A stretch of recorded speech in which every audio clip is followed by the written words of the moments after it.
ನಮಸ್ತೆ ಎಲ್ರಿಗೂ. ಮೊನ್ನೆ ನಡೆದಿರೋ match India versus England prediction ಕೊಟ್ಟಿದ್ದೆ, ಚೇಸಿಂಗ್ ಆಗತ್ತೆ ಅಂತ ಹೇಳಿ. ಚೇಸಿಂಗ್ ಆಗಿದೆ. ಮತ್ತೆ Virat Kohli, Shreyas Iyer, Root, Sam Curran ಇವ್ರು 4 ಜನದಿಂದ ಒಳ್ಳೆ ಪರ್ಫಾರ್ಮೆನ್ಸ್ ಬರುತ್ತೆ. ಬುಮ್ರಾ, ಪ್ರಸಿದ್ಧ, ಆರ್ಚರ್ ಇವರಿಂದನೂ ಒಳ್ಳೆ ಪರ್ಫಾರ್ಮೆನ್ಸ್ ಬರುತ್ತೆ ಅಂತ ಹೇಳಿದೆ. ಹಂಗೆ ಆಗಿದೆ. ಇವಾಗ ಮುಂದಿನ ನೋಡೋಣ ಬನ್ನಿ. ನಾಳೆ ನಡೀತಿರೋ match India versus England 3rd ODI. ಇದೇ ಲಾರ್ಡ್ಸ್ ಅಲ್ಲಿ ನಡೀತಿರೋದು ಫೈನಲ್ಲು.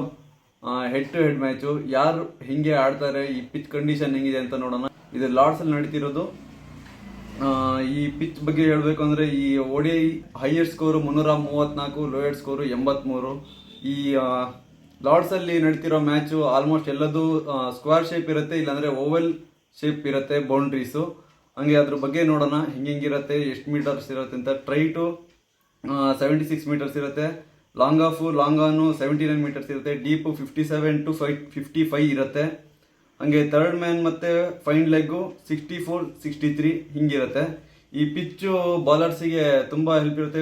ಬಾಲಿಂಗ್ ಫ್ರೆಂಡ್ಲಿ ವಿಕೆಟ್ ಇದು.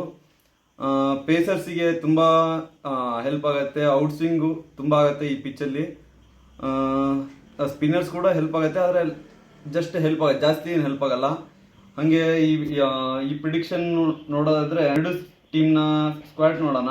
ಇಂಡಿಯಾ ಕಡೆಯಿಂದ ರೋಹಿತ್ ಶರ್ಮಾ, ಶುಭ್ಮನ್ ಗಿಲ್, ವಿರಾಟ್ ಕೊಹ್ಲಿ, ಶ್ರೇಯಸ್ ಅಯ್ಯರ್ ಮತ್ತೆ KL ರಾಹುಲ್ ಅಥವಾ ಇಶಾನ್ ಕಿಶನ್ ಇವರಿಬ್ಬರಲ್ಲಿ ಯಾರು ಒಬ್ರು ಆಡ್ಬೋದು. ವಾಷಿಂಗ್ಟನ್ ಸುಂದರ್ ಇಂಜೂರ್ ಆಗಿದ್ದಾರೆ, ಅವ್ರ ಬದಲು ನಂಗೆ ಹರ್ಷ್ ದುಬೆ ಅವ್ರು ಬರ್ಬೋದು ಅಂತ. ಇಲ್ಲ ಕುಲ್ದೀಪ್ ಯಾದವ್ ಅವ್ರು ಬರ್ತಾರೆ. ಹಂಗೆ ಅಕ್ಷರ್ ಪಟೇಲ್, ಗುರ್ನೂರ್ ಬ್ರಾರು, ಬೂಮ್ರಾ ಮತ್ತೆ ಪ್ರಸಿದ್ಧ ಕೃಷ್ಣ, ದುಬೆ. ಇಂಗ್ಲೆಂಡ್ ಕಡೆಯಿಂದ ಡಕೆಟು, ಬೆತಲ್ಲು, ರೂಟು, ಬ್ರೂಕು, ಬಟ್ಲರು, ಸ್ಯಾಮ್ ಕರನ್ನು, ವಿಲ್ ಜಾಕು, ಆರ್ಚರು, ಮ್ಯಾಮೂತ್ ತೆಗೆದು ಮತ್ತೆ ಜಾಶ್ ಟಂಗ್ ಬರ್ಬೋದು ಅಂತ ಅನಿಸಿಕೆ. ಹಂಗೆ ಆದಿಲ್ ರಶೀದ್. ಈ ಪಿಚ್ಚಲ್ಲಿ ಟಾಸ್ ವಿನ್ ಆಗಿ ಫಸ್ಟ್ ಬಾಲಿಂಗ್ ತಗೊಂಡ್ರೆ ಬಾಲಿಂಗ್ ಅವರಿಗೆ ಹೆಲ್ಪ್ ಆಗೋದೇನಂದ್ರೆ ಔಟ್ ಸ್ವಿಂಗು ಮತ್ತೆ ಬೌನ್ಸರು ತುಂಬ ಚೆನ್ನಾಗಿ ನೋಡ್ಬೋದು. ಸೀಮ್ ಮೂವ್ಮೆಂಟ್ ತುಂಬ ಚೆನ್ನಾಗಿರುತ್ತೆ ಈ ಫಸ್ಟ್ ಬಾಲಿಂಗ್ ಚೂಸ್ ಮಾಡಿದವರಿಗೆ. ನೆಕ್ಸ್ಟ್ ಪ್ಲೇಯರ್ಸ್ ಬಗ್ಗೆ ನೋಡ್ಕೊಂತ ಹೋಗೋಣ ಬನ್ನಿ. ಈಗ ಪ್ಲೇಯರ್ಸ್ ಬಗ್ಗೆ ನೋಡೋಣ, ಯಾವ ಪ್ಲೇಯರ್ಸ್ಗೆ ಈ ಪಿಚ್ಚು ಹಿಂಗೆ ಹೆಲ್ಪ್ ಆಗುತ್ತೆ ಅಂತ. ರೋಹಿತ್ ಶರ್ಮಾ ಬಗ್ಗೆ ನೋಡೋದಾದ್ರೆ 2 ಮ್ಯಾಚಿಂದ ಒಳ್ಳೆ ಪರ್ಫಾರ್ಮೆನ್ಸ್ ಬಂದಿಲ್ದಿರೋ ಕಾರಣ ಅವ್ರ ಬಗ್ಗೆ ಏನು ಹೇಳೋದೇ ಬೇಡ. ಅವ್ರು ಈ ಮ್ಯಾಚು ಚೆನ್ನಾಗಿ ಆಡಿದ್ರೆ ಸಾಕು. ಹಾಗೆ ಗಿಲ್ ಬಗ್ಗೆ ನೋಡ್ತಾ ಹೋದ್ರೆ, ಗಿಲ್ ಅವರು ಈ ಲಾರ್ಡ್ಸ್ ಪಿಚ್ಚಲ್ಲಿ ಸಫರ್ ಪಡ್ತಾ ಇದ್ದಾರೆ. ಲಾಸ್ಟ್ ಟೆಸ್ಟ್ ಮ್ಯಾಚ್ ನೋಡಿದ್ರೆ ಗೊತ್ತಾಗುತ್ತೆ. ಅದರಲ್ಲಿ ಒಂದು ಸ್ವಲ್ಪ ಕಷ್ಟಪಡ್ಕೊಂಡು ಆಡಿದ್ದಾರೆ. ಇವಾಗ ಇರೋ ಕರೆಂಟ್ ಫಾರ್ಮ್ ನೋಡಿದ್ರೆ ಅವ್ರು ಒಳ್ಳೆ ಪರ್ಫಾರ್ಮೆನ್ಸೇ ಬರ್ಬೋದು. ಅಬೋವ್ 35-40+ ಅಂತೂ 100% ಬರ್ಬೋದು ಅಂತ ನನ್ನ ಅನಿಸಿಕೆ. ಹಾಗೆ ನೆಕ್ಸ್ಟ್ ವಿರಾಟ್ ಕೊಹ್ಲಿ ನೋಡ್ರೆ, ಅವರಿಗೆ ಪೇಸ್ ಅಟ್ಯಾಕಿಂಗು ಹೆಂಗೆ ಆಡೋದು ಏನಂತ ಗೊತ್ತು ಅವರಿಗೆ.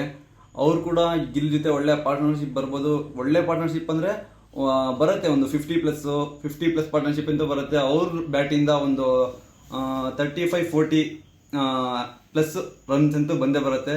ಹಾಗೆ ನೆಕ್ಸ್ಟ್ ನೋಡ್ತಾ ಹೋದ್ರೆ ಇಶಾನ್ ಕಿಶನ್ ಅವರು ODIಗೆ ಬರಲಿ ಅಡ್ಡಿಲ್ಲ, ಆದರೆ ಈ ಪಿಚ್ಚಲ್ಲಿ KL ರಾಹುಲ್ ಅವರು ಒಳ್ಳೆ ಇದು ರೆಕಾರ್ಡ್ಸ್ ಇದೆ ಅವ್ರದ್ದು. ಹೋದ್ ಟೆಸ್ಟ್ ಮ್ಯಾಚಲ್ಲೂ ನೋಡ್ಬೋದು, ಒಳ್ಳೆ ರೆಕಾರ್ಡ್ಸ್ ಇದೆ. ಅವ್ರು ಬಂದರೆ ಇಂಡಿಯಾಗೆ ತುಂಬ ಹೆಲ್ಪ್ ಆಗುತ್ತೆ. ಅವ್ರ ಪೇಷನ್ಸು, ಅವ್ರ ಕನ್ಸಿಸ್ಟೆನ್ಸಿ ನೋಡಿದ್ರೆ ಈ ಪಿಚ್ಚಲ್ಲಿ ತುಂಬ ಹೆಲ್ಪ್ ಆಗುತ್ತೆ. ಅವರಿಂದ ಒಳ್ಳೆ ಸ್ಕೋರ್ನೇ ನಾವು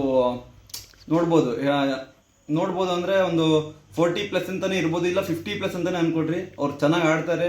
ಅವರು ಸ್ಲೋ ಆಗಿ ಆಡಿದ್ರು ಅಡ್ಡಿಲ್ಲ, ಒಳ್ಳೆ ಚೆನ್ನಾಗಿ ಆಡ್ತಾರೆ. ಆ ಪಿಚ್ಚಲ್ಲಿ ಆಡಬೇಕಾಗಿರೋದು ಹಂಗೆ ನೆಕ್ಸ್ಟ್ ನೋಡ್ತಾ ಹೋದರೆ ಶ್ರೇಯಸ್ ಅಯ್ಯರ್ ಕೂಡ ಕರೆಂಟ್ ಫಾರ್ಮ್ ನೋಡ್ರೆ ಚೆನ್ನಾಗಿ ಆಡ್ಬೋದು.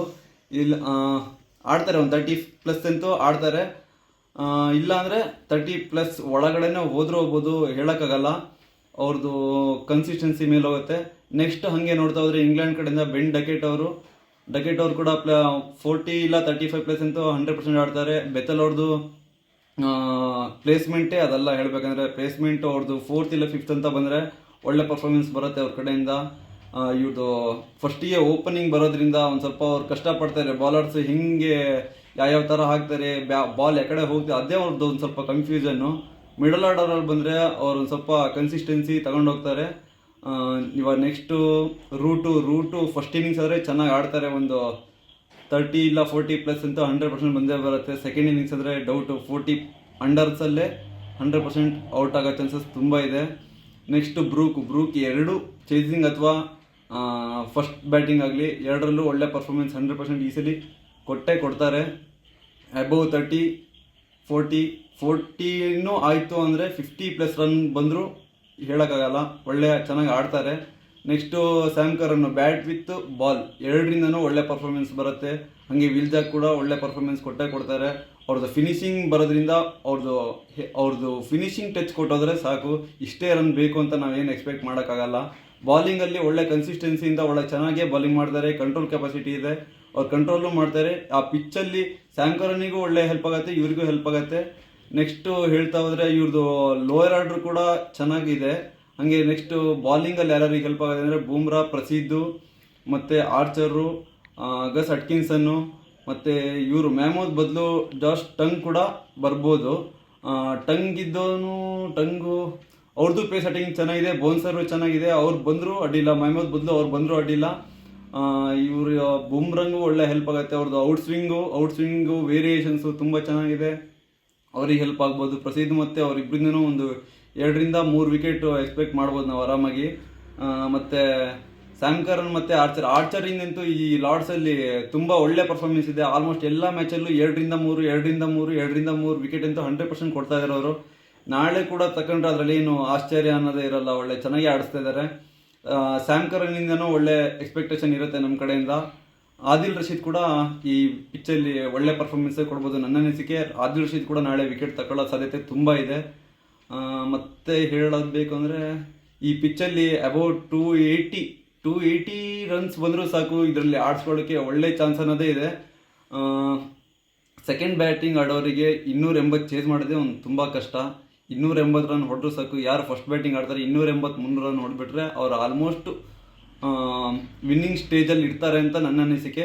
ಈ ಹೆಡ್ ಟು ಹೆಡ್ ಅಂತ ನೋಡಿದಾಗ ಇಂಡಿಯಾ ಆಲ್ಮೋಸ್ಟ್ ಇಂಗ್ಲೆಂಡ್ ಸೋಲಿಸಿದ್ದಾರೆ. ಹೆಡ್ ಟು ಹೆಡ್ಡಲ್ಲಿ ಇಂಡಿಯಾ ಗೆಲ್ಲೋ ಚಾನ್ಸಸ್ ತುಂಬ ಇದೆ. ನಾಳೆ ಕೂಡ ಇಂಡಿಯಾ ಗೆಲ್ಲೋ ಚಾನ್ಸಸ್ ತುಂಬ ಇದೆ.